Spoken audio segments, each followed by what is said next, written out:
Hello mga badad. I just can't help myself to make a video comment regarding with the most recent viral vlog of Bob, isang influencer dito sa Manila, regarding with her comment about the coffee shop in Iloilo.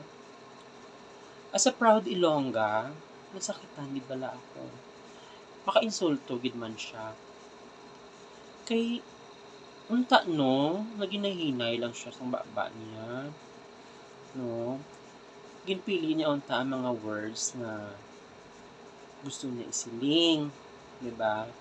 Hindi na siya magpataka, iya ka ano, yaw-yaw. Maayo na lang gani wa siya ginlaas o ginlagas sa mga Ilonggo dito sa Iloilo sa Binangon, 'di ba? O kung ginpalagas ang ilang mga ido didto, o ginpakagat. Well, in a way, hindi naman sa way moon sa mga Ilonggo na, no? Pero kita mga Ilonggo, kami nga mga Ilonggo, malulo kami magstorya. Sweet kami magstorya. Pero pag kami mga kig, andam ka. Kaya malagsan kag isang binapuko kung sang binangon man. No? Kay kabalo ka lang gayo, Bob. Ang imong nga comment, o kabalo man kami nga entitled ka sang imong mga comment, opinion. Pero may respeto, no? Hindi ka lang magpataka-taka kag may mura pa. Ya, wa yun di po. Kung ako lang gid manghud ta lang ka na kumusta naguramusan to ginababa mo, no? Atubangan ka sa pagkaon pang ano ka, nagapang 'di ba parang ang baba mo wala sang pugong-pugong, giyaw-yaw ka, nagamura ka sa atubangan sa mga pagkaon. Anong klase nga pamatasan naman, 'di ba? Unta magkaroon kit tayo ng compassion, no, sa mga gagmay nga mga establishment. Kay wala ta kabalo bala kung paano gid na nila ginpalago, no? Kung ano gid ang kakapoy, ang ila naagyan, pila ka kwarta ila nagasto para mapalago ang negosyo tapos maguba lang tungod sa imong comments, no? Actually, duha na siya ang mahimo dira ang consequences. Puwede na siya kadtuan sa mga ibang tao kay basi i-try nila, "Ay basi namit man gid didto," 'di ba? Basi hindi ta na tinuod ang gisiling ni Yubab. Kay lain-lain man kita sang mga panlasa, lain-lain man kita sang dila, no?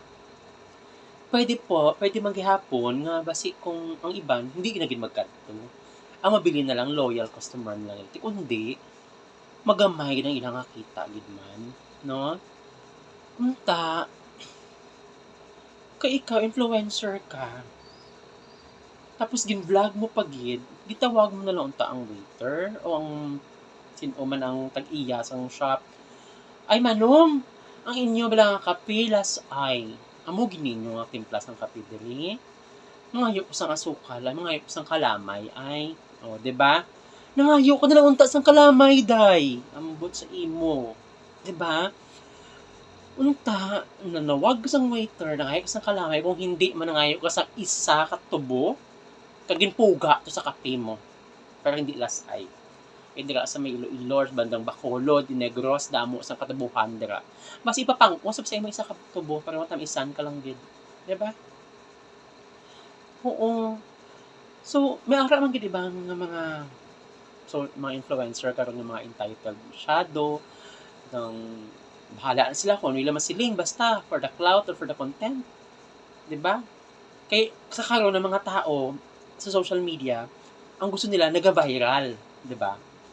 Bisan ang effect sina is hindi malain kasi 'di ba patanaw mo na sa mga bata, may mga mura, may mga kung ano sina, pero naga-viral. Pero 'di ba alam mo yung kahit pangit para sa mga bata, pangit para sa aton, pero law-ay, pero 'di ba naga-viral siya. So, hindi natin na siya makontrol sa mga tao kasi amo na ila nga mga ginapangita karon, no? Amo na ila nga kinaka-enjoyan. So, as an influencer siguro unta mamili ta sa mga words nga siling aton nga silingon, no? Hindi ta magpataka-taka bala sa baba ta nga ano lang ginapangyaw-yaw mo. Eh, kung ako talaga, ay, ako lang gid talaga manghud ta lang gid ka. naguramusan talaga. No? Sa kaugot. But anyway, Iloilo is City of Love. So, kita mga Ilonggo sa Iloilo, mga kapwa ko Ilonggo, i-maintain lang natin, no, ang pagpinalanggaon.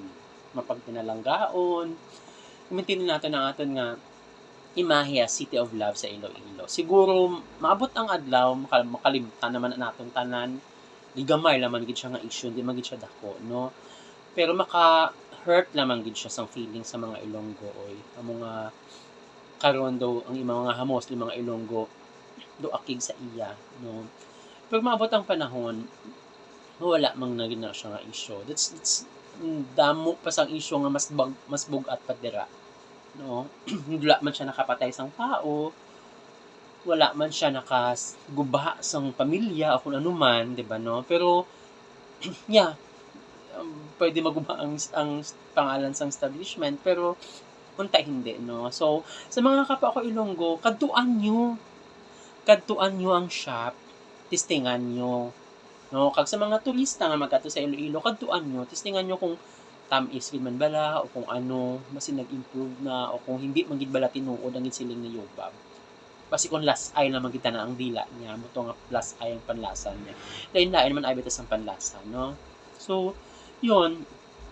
So, yun lang. Siguro, Yobab, you will learn your lesson. So, basta. Kita mga Ilonggo, love lang. No? Maintain lang naton. Mapinalanggaon. And, kabalo ko mga Ilonggo namit magluto. Oo, nagaluto sang sinlauoy. Ang amon niya version sang adobo nga pinauga. Namo kami sang so hindi ko yung mapati nga hindi namin. Basi kung lain lang gid ang dila niya sa tunga time, no?